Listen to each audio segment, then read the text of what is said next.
Hi, welcome to our video over forensics evidence and chain of custody. Physical evidence is defined as any object that can establish that a crime has been committed.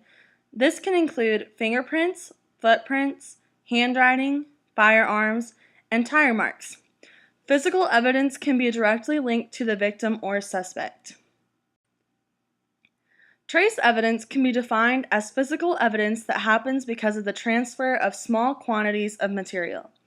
Trace evidence can include fibers, hair, soil, gunshot residue, wood pieces, and DNA traces. Trace evidence can help link a suspect to the victim by looking into their small left-behind evidence. Conditional evidence can be defined as being produced by a specific event or action that is important in determining the set of sequence within a particular event. Some examples of conditional evidence include light, smoke, fire, and scene. Evidence can be defined as anything needed for determining information within a crime. Collecting evidence is to be done very carefully. Most evidence should be collected in a primary container, then a secondary container. Evidence is important because you need to be extremely careful as to not disturb the validity of the evidence. Transient evidence can be defined as temporary, or easily changed, or easily lost. It is usually only observed by the first officer at the scene. Transient evidence includes odor, temperature, imprints, such as footprints, and teeth marks, surroundings, and perfume or gasoline odor. Chemical evidence can be defined as natural evidence.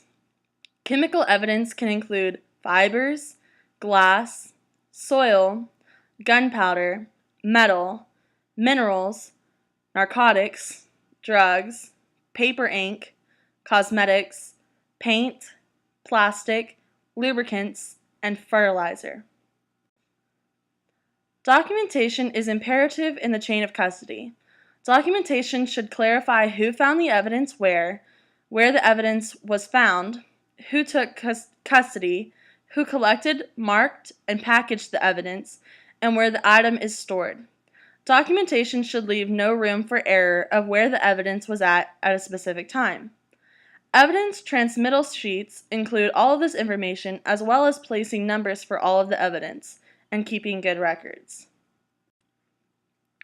Packaging should be done carefully as laid out by the chain of custody. Packaging requirements are different for every different evidence piece collected.